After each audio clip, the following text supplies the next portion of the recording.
مشہور طبیب اور مشہور حکیم ابو علی سینا کو کون نہیں جانتے؟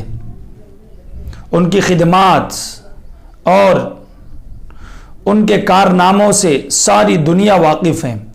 کیا آپ جانتے ہیں کہ ابو علی سینا کیسے طبیب اور حکیم بنے؟ کیسے اللہ رب العزت نے ان کو حکمت کے خزانے سے نوازا؟ چلیے جانتے ہیں کہ ابو علی سینا کے تاریخ کیا ہے۔ ایک مرتبہ بخارا کا بادشاہ بیمار ہوا۔ شاہی دربار میں اعلان کیا گیا کہ بادشاہ سلامت بیمار ہو چکے ہیں۔ شاہی دربار کے سارے حکیموں اور طبیبوں کو طلب کیا گیا اور سب نے مل کر بادشاہ کے علاج کی کوششیں شروع کر دی۔ ہر ایک حکیم آ رہا ہے اور اپنا نسخہ آزماتے جا رہا ہے، لیکن بادشاہ کے مرض میں کوئی کمی نہیں ہو رہی ہے، بلکہ مرض میں شدت ہوتی جا رہی ہے۔ دربار سے اعلان کیا گیا کہ بادشاہ بیمار ہیں۔ حکیموں اور طبیبوں کے علاج کے باوجود بھی افاقہ نہیں ہو رہا ہے، تو جو کوئی بھی بادشاہ کی صحت کو واپس لائے گا، علاج کرے گا، اسے منہ مانگا انعام دیا جائے گا۔ بہت سارے طبیب، بہت سارے حکیم آتے رہے اور بادشاہ کا علاج کرتے رہے، لیکن کوئی افاقہ نہیں ہوا، کوئی فائدہ نہیں ہوا۔ چند دنوں کے بعد ایک 17 سالہ نوجوان لڑکا آیا اور آ کر کہا کہ میں بادشاہ کا علاج کرنا چاہتا ہوں۔ درباری جو حکامہ تھے، جو طبیب تھے، انہوں نے کہا کہ بڑے بڑے حکامہ آ کر گئے، بڑے بڑے طبیب آ کر گئے، کسی کی دوا سے کوئی افاقہ اور فائدہ نہیں ہوا، تم تو ابھی بچے ہو۔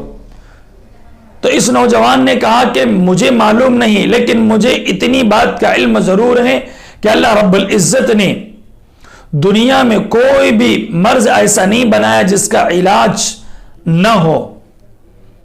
طبیبوں نے مشورے کے بعد کہا کہ ٹھیک ہے، تم علاج کرو۔ چند دنوں کے اندر بادشاہ صحت مند ہو گیا، دربار سجا۔ بادشاہ نے اس نوجوان سے کہا کہ مانگو، کیا مانگتے ہو؟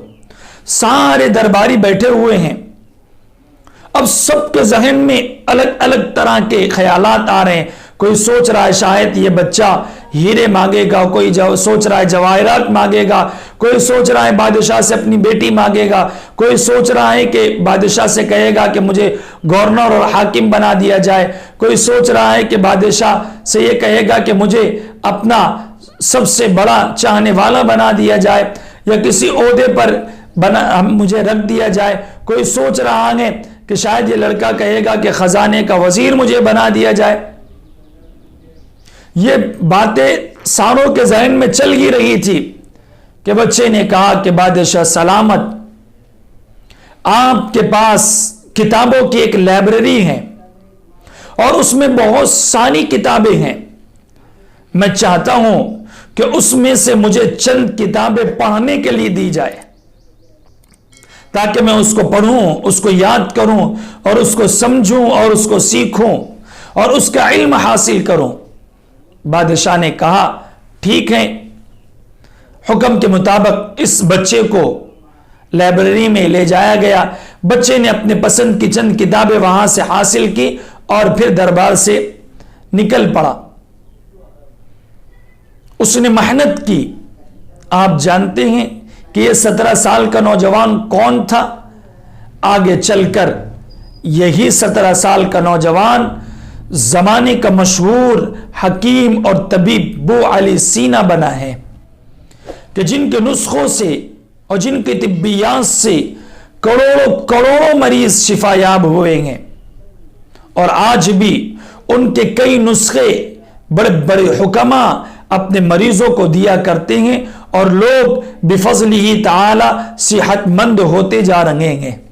اس لیے آپ اپنے بچوں کی تعلیم کی طرف توجہ دیجئے، ان کو پڑھائیے اور ان کو اتنی تعلیم دیجئے کہ وہ ہمارے اس دور کے ابو علی سینا سے بھی بڑے بن سکیں۔